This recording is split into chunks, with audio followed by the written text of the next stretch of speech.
Hey everyone, hope you're doing well. If you're using this to fall asleep, get cozy and relax. Don't forget to like, subscribe, and drop a comment letting me know where you're watching from. Alright, let's get into the story. I'm a 23-year-old guy living in a small town in Norway. English isn't my first language, so bear with me if my words don't always flow perfectly. This story happened during the summer when I decided to head back to my parents' place. I was studying at a university that gave us a long summer break, and I was thrilled at the idea of seeing my family again. I hadn't been home since Christmas. The train ride took about 9 hours, but I enjoyed every minute of it, thanks to an awesome Spotify playlist I'd put together. It had been 3 years since I lived with my parents, and while I loved the independence of living alone, I was grateful they had a basement that was practically its own apartment. It had a bathroom, living room, and kitchen, everything I needed. The setup was unique. You couldn't get to the upper floor of the house without going outside, climbing some stairs, and entering through the main door. Likewise, my parents couldn't get into the basement without going outside, down the stairs, and through my front door. This made the basement feel completely separate, like a proper standalone apartment. When I arrived, I barely made it through the door before my mom rushed out to greet me, her face lighting up with joy. She said she was glad I got there before she and my dad left for their trip. Damn, I'd completely forgotten. They were heading to Spain for 2 weeks with my grandmother. I didn't mind being alone in the house, though, in fact, it felt like the perfect chance to invite some friends over and throw a small party. That first night, I slept like a rock, completely at ease in a familiar space. I even woke up early enough to drive my parents to the airport, wishing them a safe trip with hugs and smiles. After dropping them off, I headed back home and spent the entire day glued to my computer, playing Counter-Strike with my buddies. I brought my gaming laptop from uni, a solid machine that could handle anything I threw at it. To give you a better sense of the place, let me describe the basement's layout. When you walk in, there's a long hallway. Straight ahead is my bedroom, positioned so I can lie in bed and see the front door. To the right, along the hallway, is the bathroom. To the left, right next to the bedroom, is the entrance to the living room. I was in the living room, deep into my game, when I noticed it had gotten dark outside. I'd been playing all day and exhaustion hit me hard. I shuffled to my bedroom, collapsed into bed, and fell asleep almost instantly. Then, out of nowhere, I jolted awake. A strange noise had ripped me from sleep. It's hard to describe. It was so clear, yet unlike anything I'd heard before. Imagine the sharp, delicate sound of a needle tapping a light bulb, a faint metallic chime against glass. It felt like it came from right beside my ear, inside the bedroom. My heart raced as I fumbled for the light switch. I scanned the room, looking for anything that could have caused it. I was alone. No pets. No neighbors within a kilometer. It was 2:30 a.m., the dead of night. Nothing seemed out of place. But then I noticed something that made my stomach twist. The front door to the apartment was wide open. At first, I felt a wave of anxiety. But then I remembered I had left the door open all day. It had been warm, unusually so for Norway, and I had propped it open to cool the place down while gaming. I must have forgotten to close and lock it before crashing. Breathing a sigh of relief, I got up to shut the door and go back to sleep. As I walked down the hallway, passing the living room entrance, my heart nearly stopped. Music blared from inside, so loud it felt like the whole town could hear it. It was a woman singing opera, her voice high-pitched and piercing. My PC was hooked up to speakers, but I'd never turned them up that loud. And how the hell did music start playing on its own, right as I walked by? I rushed into the living room and saw the song title on the screen, Secret Garden. To my shock, it wasn't playing from Spotify. It was a YouTube video. What the hell? My mind raced. Had someone noticed the open door, slipped past my bedroom, opened my laptop, and decided to blast opera music? It made no sense. The song wasn't on any of my playlists, and I'd never heard it before. I quickly closed the browser, silencing the music, and stood there trying to process what had just happened. I walked back to the hallway, closed and locked the front door, then turned on every light in the apartment.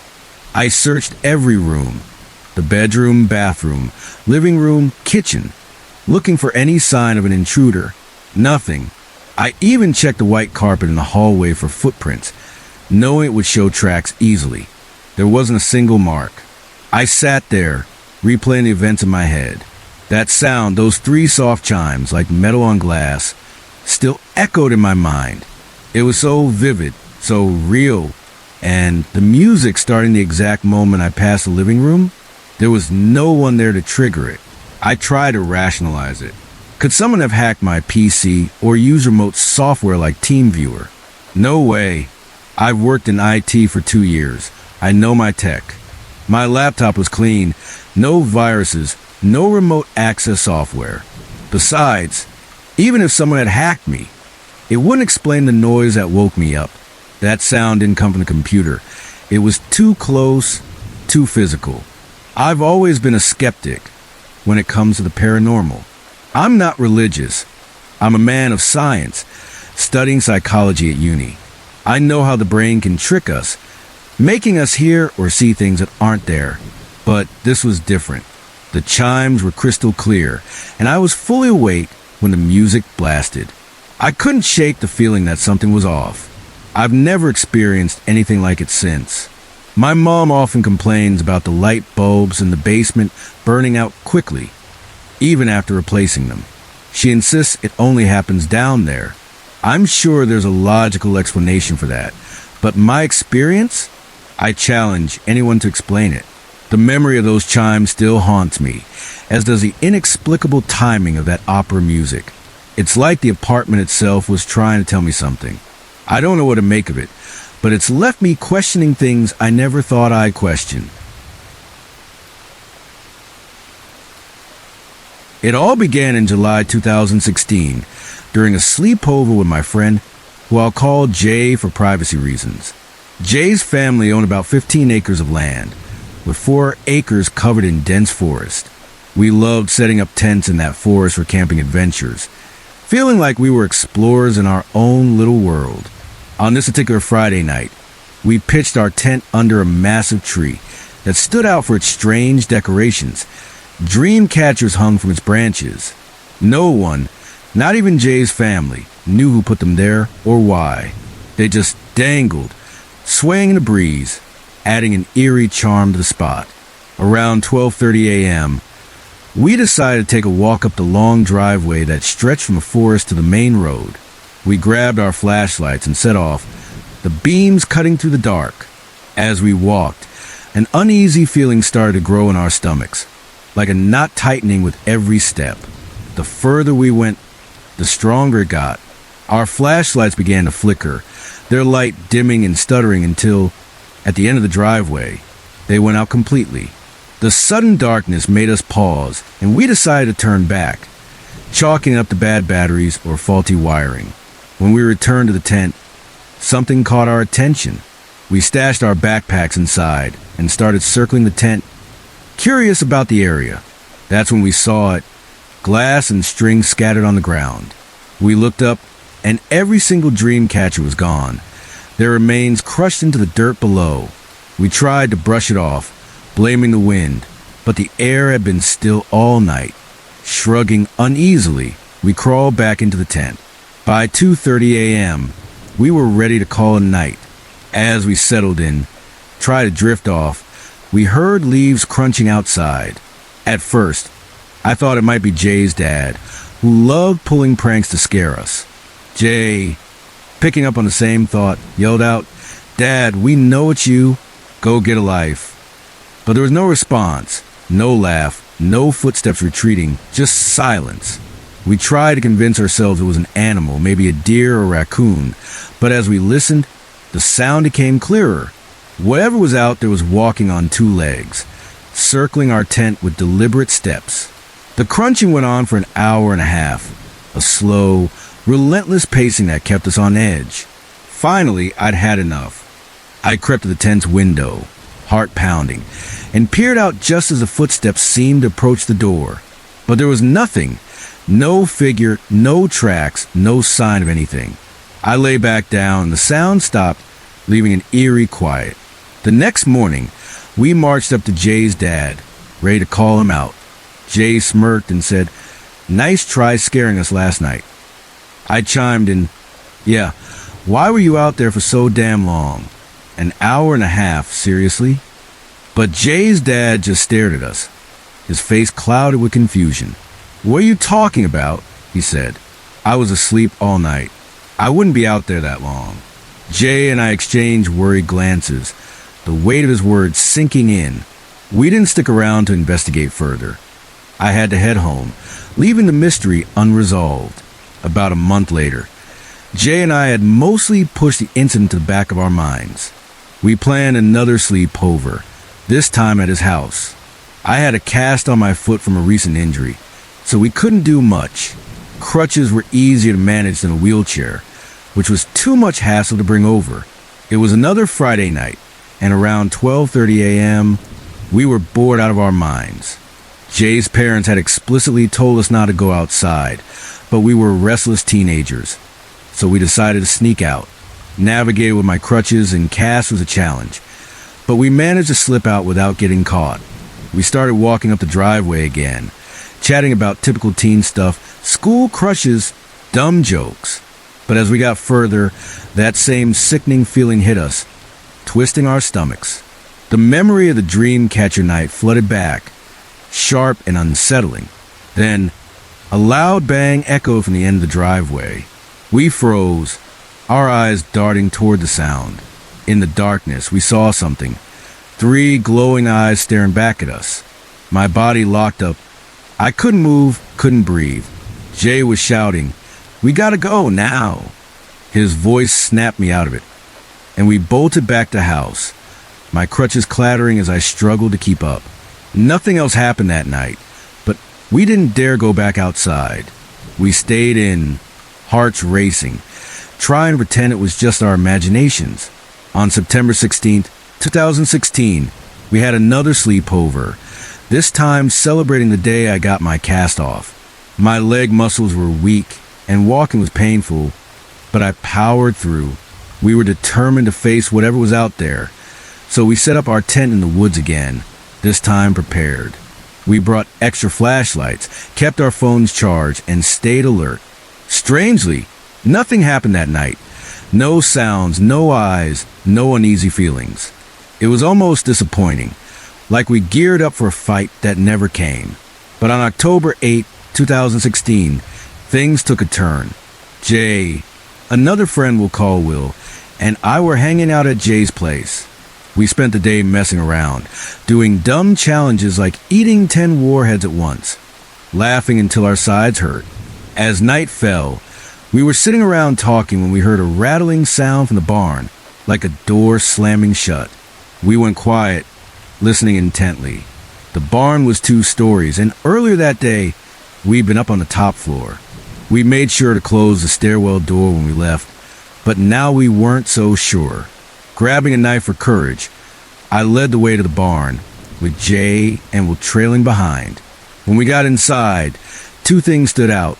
The stairwell door was wide open, and we could hear footsteps creaking on the floor above. I took a deep breath and started up the stairs, step by cautious step, the knife gripped tightly in my hand. When we reached the top, the room was empty. No one was there. I glanced out the window into the yard and saw something, a white figure, fleeting and ghostly. I blinked and it moved. I looked again, but was gone. I told Jay and Will what I'd seen, and we decided to head toward the yard to investigate. Will was freaking out, begging us to go back to the house, but Jay and I refused. Then Jay shouted, "Run!" and we sprinted back, panic driving us. Gasping for breath, I asked what the hell he'd seen. His voice shook as he said, "It was something in a white outfit, glowing white with 3 eyes." My stomach dropped. Will demanded to know what was going on, so we filled him in on everything. The dream catchers, the footsteps, the eyes. He lost it and left Jay's house, refusing to stay another minute. I wish I could say that was the end, but it wasn't. On October 22nd, 2016, we had a sleepover at my house. Nothing strange happened that night, but it seemed to trigger something. Ever since, Jay and I have been hearing screams at night, blood-curdling, inhuman sounds that our families can't hear. The disturbances escalated at Jay's place. One night, he saw a white figure near the barn, but when he blinked, it vanished. On October 27th, 2016, one of his sheep was found dead on the ground. No explanation, no signs of attack. Around the same time, I was drinking a can of Dr. Pepper at my desk. I stepped away briefly, and when I came back, the can was upside down, the soda spilled everywhere. Thankfully, it missed my computer, but I was shaken. I have no idea what's going on, but whatever it is, it's not done with us. I grew up in Canada, near the escarpment, a rugged mountainous region blanketed with thick forests and dotted with sprawling farm fields. When I was 9 years old, my uncle worked at one of those farms, tending the crops and livestock under the vast open sky. One summer day, with his employer's permission, he brought me and my 3 cousins along to the farm. We were allowed to play freely, but he gave us one strict rule: stay away from the sparse forest that sloped down from the mountains to the road. He also warned us not to cross the road to the other side of the forest, where an old, abandoned barn stood, its weathered frame a silent warning. My uncle didn't explain why, but his tone was serious, and we nodded in agreement, eager to get to our games. After the brief warning, my uncle and the other workers headed off to their tasks, leaving us kids to our own devices. We started playing hide and seek in the cornfields, the tall stalks swaying around us as we laughed and darted through the rows. The game was thrilling, each of us trying to outsmart the others with clever hiding spots. But as we played, we drifted closer to the forest's edge, the cornfields giving way to the shadowy trees we'd been told to avoid. By late afternoon, our game had spilled into the forest itself, the rules of hide and seek forgotten in the excitement of exploring the forbidden area. When it was my turn to hide, I sprinted deeper into the forest, determined to find the perfect spot. My heart pounded with the thrill of the chase, and I pushed through the underbrush until I stumbled upon a large, faded red barn at the forest's edge. Its roof had caved in, and gaping holes marred its weathered walls, giving a haunted, forgotten look. To my 9-year-old mind, it was the ultimate hiding place, a spot so daring that my cousins would never find me. I imagined the bragging rights I'd earned, the way I'd boast about being the bravest and coolest for hiding in the creepy barn. With a smug grin, I slipped inside and made my way to the back, where I found a cramped stable. I tucked myself into a corner, crouching down to stay out of sight. The air carried a strange, musty smell, but I ignored it, too focused on the glory of my victory. The discomfort was worth it for the win. I settled in, the stable's dim light and quiet surroundings lulling me into a sense of calm. Being narcoleptic, I often fell asleep in cozy or comfortable places, and despite the barn's eerie vibe, the corner felt oddly snug. Before I knew it, I dozed off, my head resting against a rough wooden wall. When I woke up, the world was pitch black. The barn was shrouded in darkness, and the forest outside was silent. I blinked, disoriented, realizing I must have slept for hours. My cousins probably couldn't find me and gave up. I thought, a pang of disappointment hitting me. I wanted to gloat about my genius hiding spot, but now I just felt alone. As my eyes adjusted to dark, a chill ran through me. I wasn't alone. Across the stable, against the opposite wall, sat a man, his eyes fixed on me. He looked young but exhausted, his face pale and drawn, like someone who hadn't slept in days. There was something off about him, an unsettling energy that made my skin crawl. My heart raced, and I nearly screamed, but my throat tightened, trapping the sound. I took deep breaths, trying to steady myself. I'd been taught some basic self-defense moves, and I figured I could kick or punch hard enough to escape if I had to. I steeled myself, ready to fight. But all that confidence crumbled when the man stood up. He staggered, his movements unsteady, as if he might collapse. Panic surged through me, and in a burst of adrenaline, I started kicking the wall behind me with both feet, putting all my strength into it. To my surprise, the old was splintered and gave way, creating a jagged hole. The man lurched toward me, his steps heavy and deliberate. I didn't think, I just acted. I dove through the hole, the splintered edges scraping my skin as I tumbled out into the night. Scrambling to my feet, I ran, not daring to look back. My legs burned as I sprinted along the road, keeping to the forest's edge, the barn fading into the distance behind me. I told myself that if he was chasing me, he'd lose me in the cornfields. I plunged into the stalks, the tall plants closing around me like a shield, and kept running, driven by pure instinct.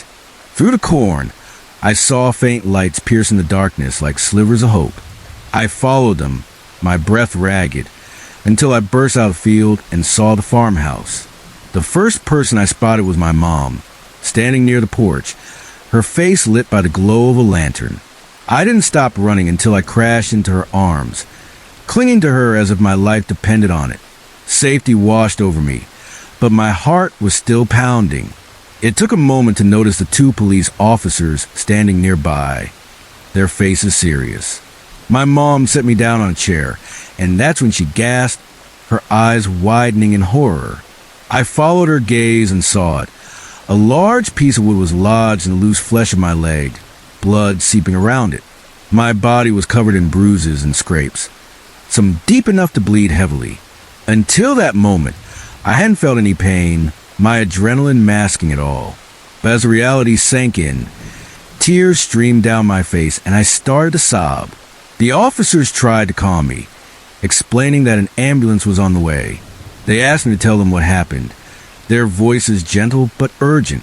Stuttering through my tears, I recounted everything, how I'd hidden in the abandoned barn, how I woke up to find a man staring at me, how he'd come toward me, and how I'd broken through the wall to escape. I described him as best I could, his tired face and unsteady movements etched into my memory. The officers exchanged a glance, then headed to the barn to investigate. When they returned, their faces were pale, their expressions shaken. They didn't say much, just pulled my parents aside to talk in hushed tones. The conversation lasted a while, and I caught glimpses of my parents' faces growing more and more disturbed. The ambulance arrived, and paramedics lifted me onto a stretcher, tending to my wounds as they wheeled me away. My parents stayed close, but they seemed rattled, their eyes wide with something like fear. At the hospital, doctors treated my injuries, removing the wood from my leg and bandaging the cuts and bruises.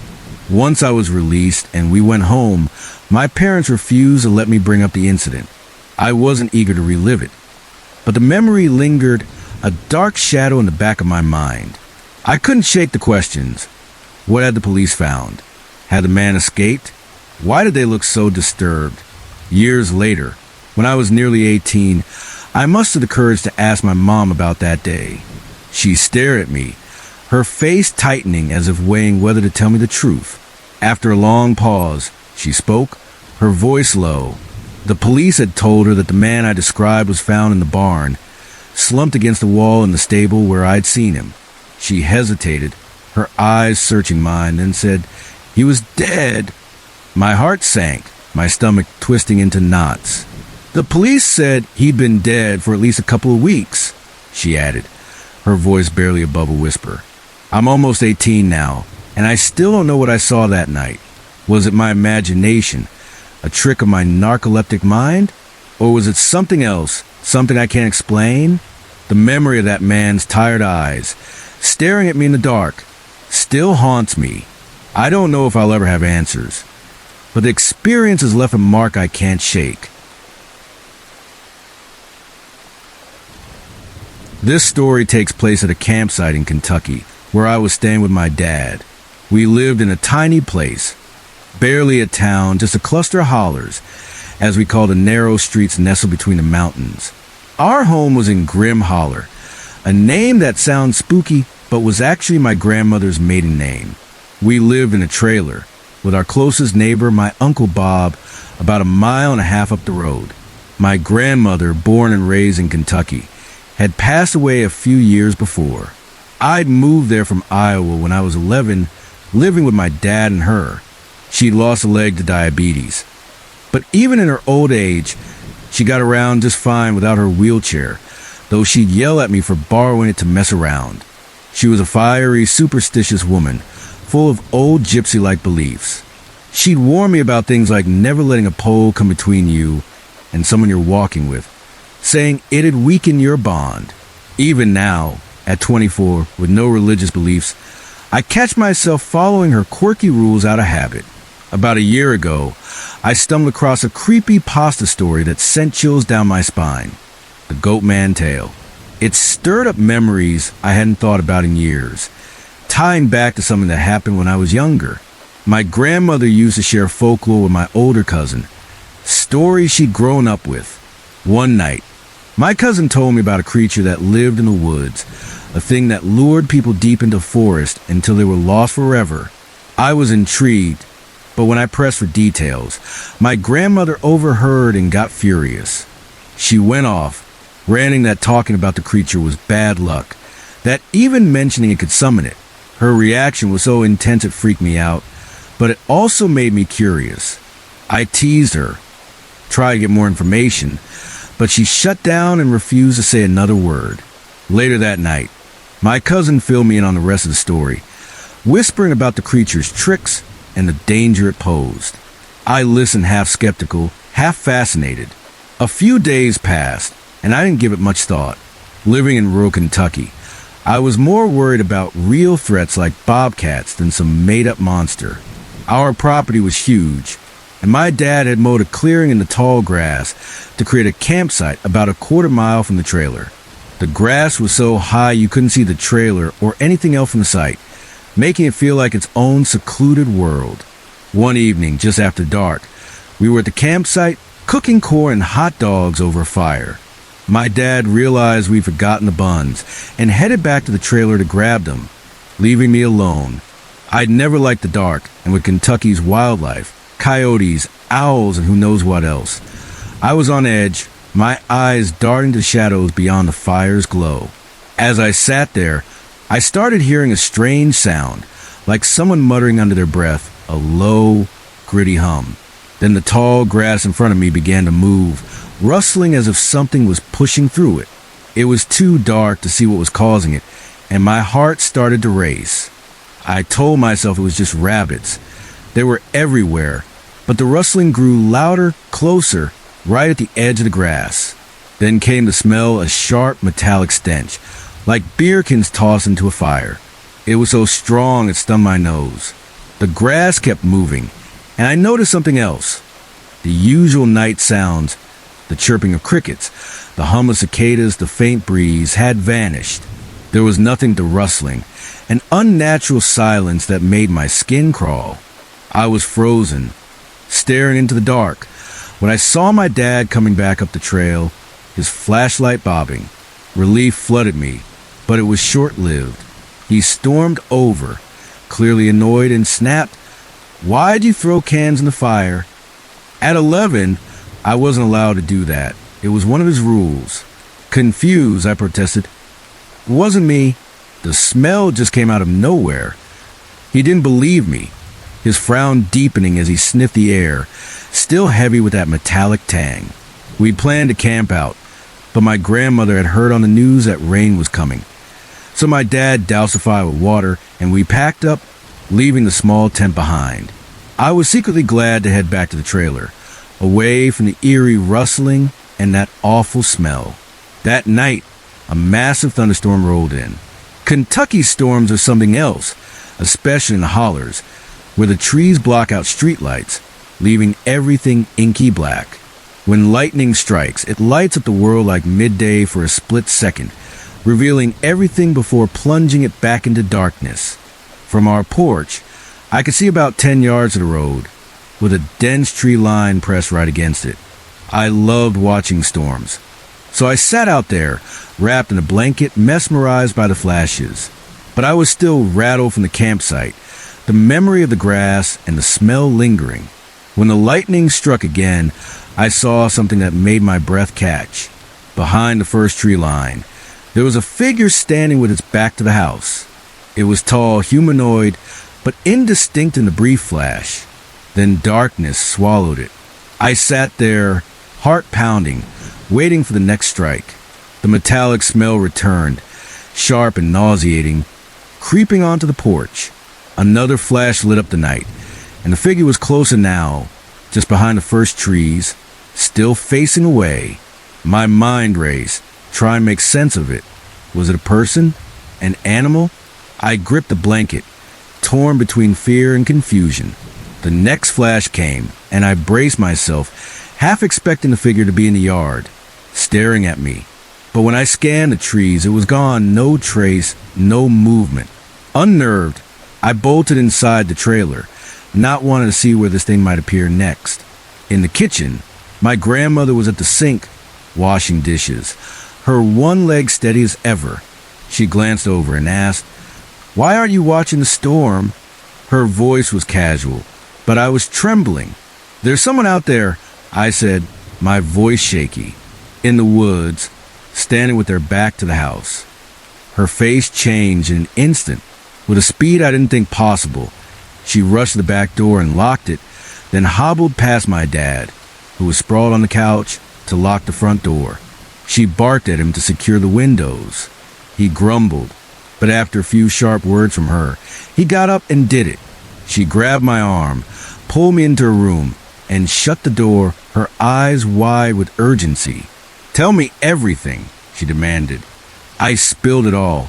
The muttering of the campsite, the rustling grass, the metallic smell, the figure in the woods. Her face grew grim, but she didn't say much, just told me to stay in her room that night. I didn't argue. The next morning, she made my dad stand with me at the bus stop for school, even though it was still dark out. We didn't camp again after that. When we checked the campsite, the tent was destroyed, torn to shreds, with holes like someone had taken scissors to it. My dad blamed the storm, but when Uncle Bob found the tent zipper in his yard, a mile and a half away, even my dad got spooked. Reading about the Goat Man years later brought it all back.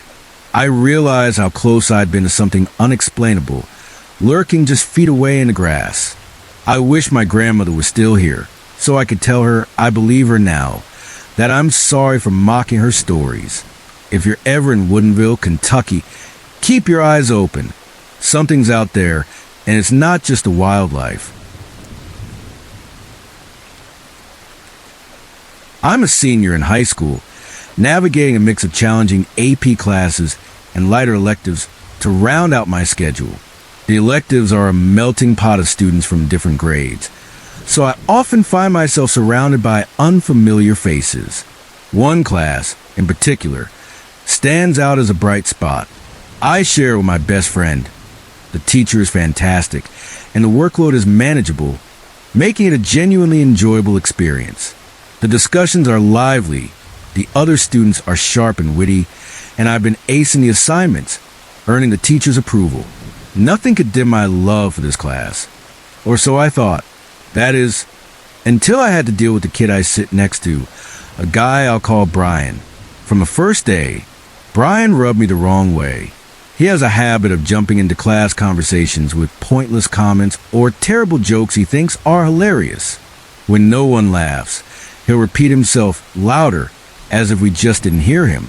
It's not that I think he has a disability. Far from it. From what I can tell, his only issue is a complete lack of impulse control. At first, I brushed it off. I was getting an A, the class was fun, and I figured I could ignore him. But then things started to get weird, and Brian went from a minor annoyance to a genuine concern. The first incident came out of nowhere. Somehow, the topic of Islam came up in class, and Brian's usual goofy demeanor vanished. He launched into a vicious rant, spewing hateful nonsense about how Muslims were no good psychos who blow up stuff and needed to be eradicated. His words were venomous, dripping with a rage I hadn't seen in him before. I was more angry than scared. stunned by the intensity of his outburst. Thankfully, the bell rang soon after, cutting him off. For the rest of the day, I joked with my friend about how absurd and idiotic his comments were, trying to laugh it off. By the next day, the incident had faded to the back of my mind, but it was far from the last time Brian lost it. I started noticing his explosive temper. He slept through class almost every day, which the teacher frowned upon. The first time someone tried to wake him, a kid sitting behind him gave him a gentle nudge. Brian snapped, going absolutely ballistic. He screamed at the kid, calling him a jerk, telling him to suck it, and hurling insults like, "Go screw yourself."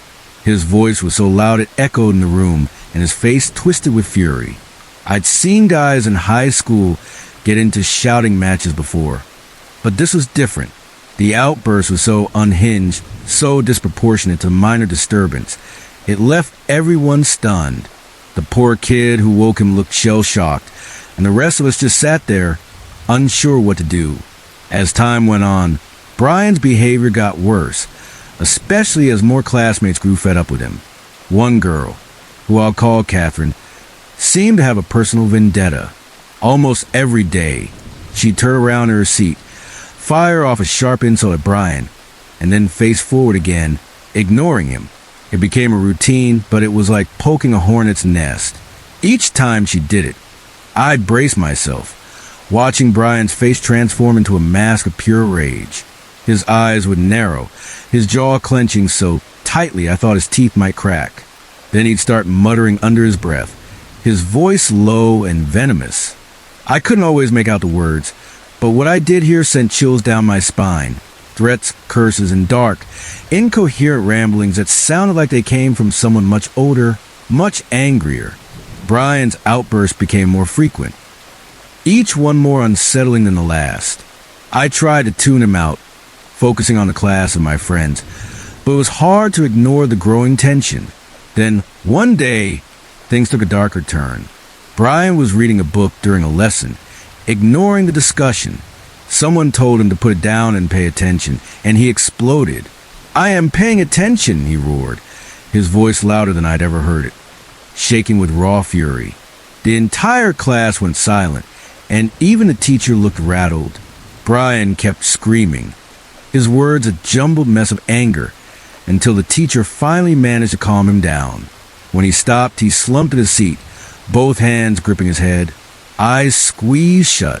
He started hissing, "Shut up, shut up," over and over, the sound so malicious it made my skin crawl. I couldn't look at him. It was too disturbing, like watching someone unravel. My concern spiked during a group assignment. We formed a group of 8 based on where we were sitting, and Brian was part of it. The task itself went fine, but afterward, we got sidetracked, chatting about our plans after high school. My friend and I, the only seniors in the group, were the ones with clear ideas. My friend shared that she planned to join the military to pay for college, a practical choice given her situation. Brian, who'd been quiet, suddenly spoke up, his voice flat and devoid of emotion. "I want to go into the military because I want to know what it's like to kill people," he said. The words hung in the air, heavy and chilling. We all froze, exchanging uneasy glances. If he'd said it with a smirk or a laugh, we might have brushed it off as a bad joke, but his tone was dead serious, like he was stating a simple fact, like he'd had toast for breakfast. I tried to diffuse the tension, saying, "Even if you join the military, you're not likely to kill anyone." He didn't respond with words, but his face twisted with anger, real, seething anger, at the idea of not getting killed. I'd never seen someone look so furious about something so morbid, and it shook me. After that, my friend and I started joking about Brian, half laughing that he'd probably shoot up the school one day, and hoping he'd at least wait until we graduated. But the humor was a mask for our growing unease. Every time Brian stood up, asked to go to the bathroom, or reached into his backpack, we'd flinch, our hearts racing with a mix of fear and suspicion. We didn't trust him, and the more we thought about his behavior, the more we realized he wasn't just annoying, he was dangerous. Last week, Brian didn't show up for class. At first, we assumed he was absent, but high school gossip spreads fast. Word got around that he'd been suspended, with possible criminal charges pending. My friend and I were stunned, but we didn't know the details. Curiosity got the better of me, so I asked a few kids his grade what had happened. I figured he'd gotten into a fight or mouthed off to a teacher, something in line with his temper. But what I learned hit me like a punch to the gut. Brian had threatened to shoot up the school. Started with our class. The news left me reeling, my stomach churning with a mix of fear and vindication. Our jokes hadn't been far off, and that realization was terrifying. I couldn't stop thinking about how close we'd been to someone so unhinged, someone who'd sat next to me every day, muttering threats and harboring a darkness I hadn't fully grasped until it was too late. Ever since I was a kid, I've encountered things that defy rational explanation. I consider myself a skeptic, and for the sake of conversation, I often describe myself as a spiritual atheist. By that, I mean I don't believe in a creator, supreme being, or intelligent design. I don't dismiss those who do, but nothing in my life has pointed me toward a higher power. That said, I do believe in some kind of spiritual energy, maybe a form of thermodynamics that lingers beyond what we can measure. Beyond that, I'm not sure what I believe, or don't. One of my earliest memories is from when I was about 5, living in the rugged islands of Alaska. I was in my father's office, restless and bored while he briefed his team. Staring out the window, I gazed up a hill toward the tank farm, a cluster of large silos that stored fuel. A promenade wound down from the farm, and as I watched, 2 figures appeared, a woman and a child, hand in hand, dressed in early 20th century clothing. The woman wore a long, high-neck dress, and the child had on a cap and knickers, like something out of an old photograph. They walked down the path, passing the window just a few feet from where I sat. I blinked, and they were gone, vanishing into thin air. I wasn't scared, just puzzled, my young mind trying to make sense of it. I didn't tell anyone, but I asked my dad if anyone lived up by the tank farm or if there were other buildings. He said no, just a cemetery on the hill. The answer stuck with me, a quiet mystery I tucked away. Growing up in Alaska, we were always prepared for natural disasters. Earthquake drills and tsunami evacuation plans were second nature, and we kept 3-day survival packs ready at all times. My mom woke me up countless nights when quakes hit, the ground rumbling beneath us. The biggest I remember was a 6.9, strong enough to make your heart race. After every quake, we'd evacuate to the school, perched on one of the island's highest points. It was routine, but it left me hyper-aware of my surroundings, always on edge for the next tremor. When I was in 3rd grade, we moved to a small town in the North Cascade Mountains, near the U.S.-Canada border. Our new home was unsettling from the start. Before we moved in, the previous tenants had been busted in a major drug raid. The DEA and FBI had swooped in, seizing nearly 400 kilos of cocaine. The house belonged to our family, and with nowhere else to go, we had no choice but to move in after the authorities cleared out. The place was a wreck, garbage strewn everywhere, furniture smashed, beds and tables reduced to splinters. I remember looking around and telling my mom, "We're living in a dump." I was so upset I cried. She'd saved a few $1,000s from selling her small business in Alaska, and we poured it into fixing the place up. It took blood, sweat, and tears, but we got it livable. Life settled into a new normal, or so I thought. One night, I woke from a deep sleep to loud banging on the front door. Still groggy, I stumbled to answer it and found a woman standing there, covered in blood, her clothes torn and her face pale. Without thinking, I let her in, grabbed a towel, and wrapped it around her, guiding her to the dining room table. I sat her down, then ran to my mom's room to wake her. Looking back, I laugh at the absurdity of it. An 8-year-old waking his mom to say he let a blood-soaked stranger into the house. She panicked, rushing out to assess the situation. The woman, in her mid-20s, was drunk and had crashed her car. After regaining consciousness, she walked over a mile, knocking on 3 or 4 houses before reaching ours. Her memory was fuzzy, but she was lucky to be alive. My mom called for help, and medics arrived, bandaging her wounds and whisking her away on a gurney with a neck brace. Later, my mom sat me down, her voice firm but kind, explaining I shouldn't let strangers in, especially not in the middle of the night, and definitely not if they're covered in blood. She hugged me, though, saying I'd done a good thing. Without me, the woman might have died from blood loss or hypothermia. I never learned what happened to her, but I felt a quiet pride in helping someone. Life went back to normal, but about a month later, I started waking up in the middle of the night with an eerie feeling, like someone was watching me. I'd sit up in bed, scanning the dark, but the house was silent. Then I'd noticed the motion sensor floodlight in the driveway outside my window was on, casting a harsh glow through the blinds.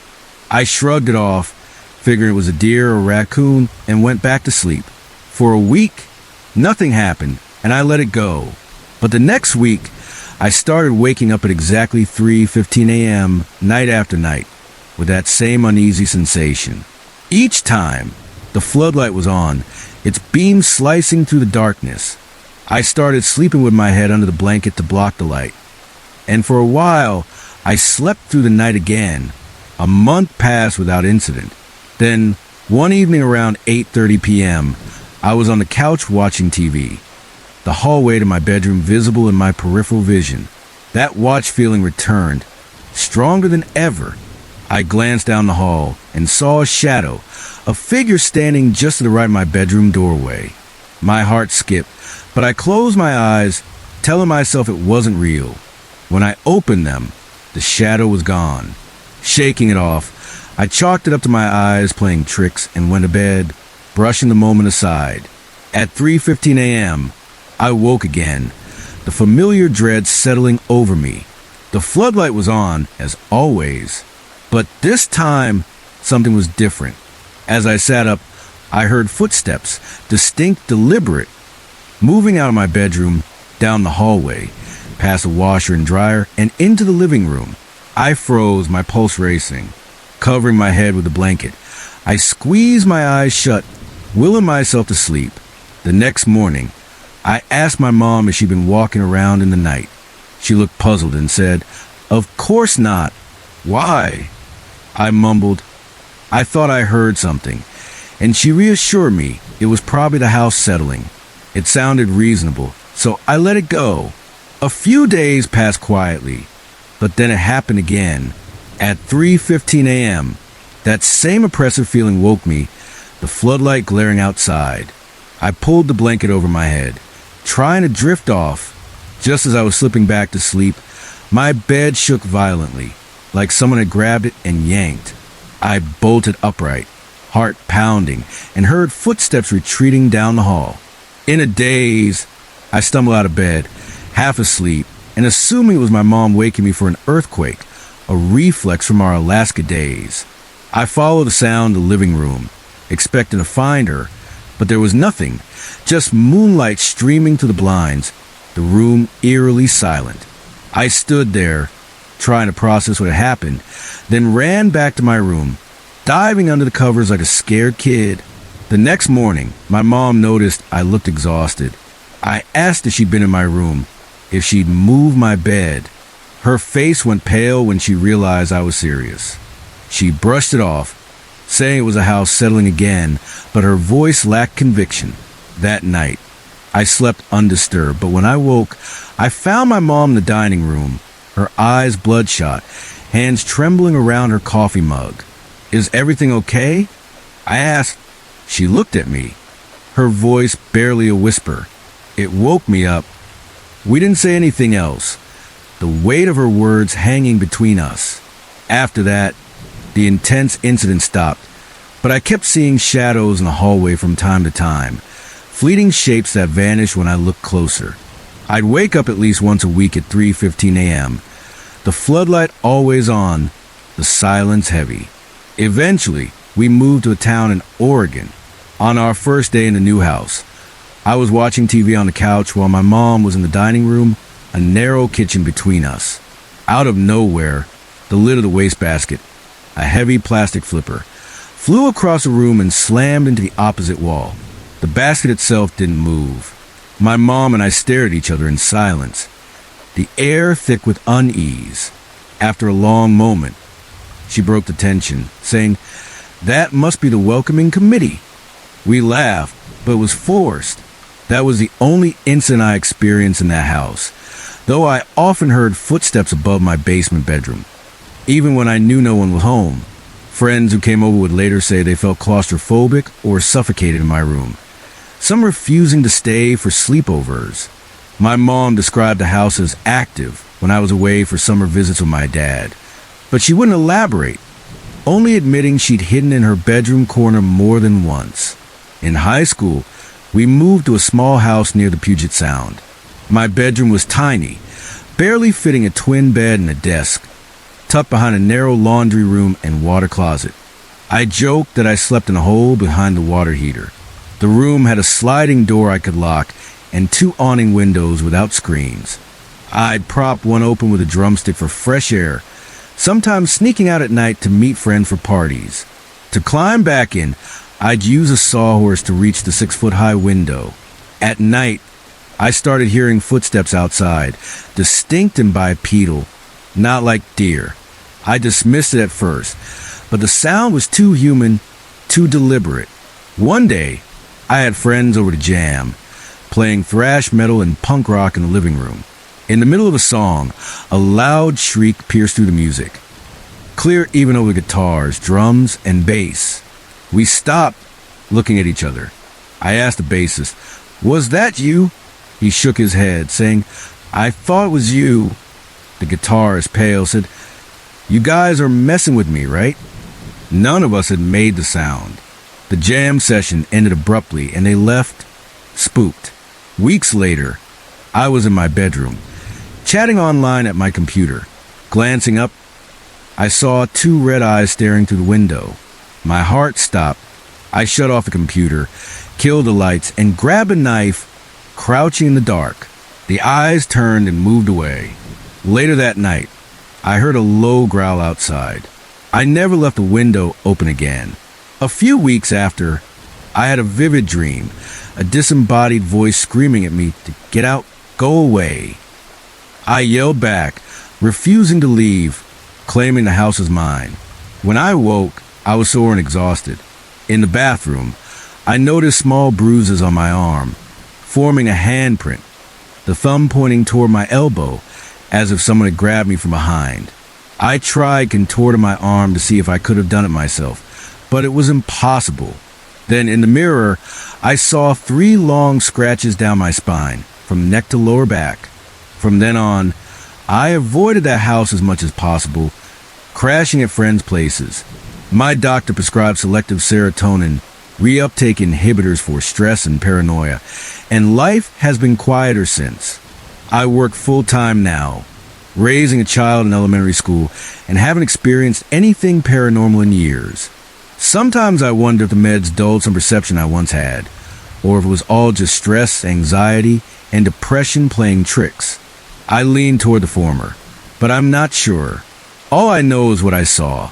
Glowing red eyes from a 7-foot creature, bruises and scratches that appeared while I slept in a locked room. As a skeptic, I question anyone else's story like this, calling it nonsense. But these events have haunted me for years, and I can't shake the feeling there's more to it than I'll ever understand.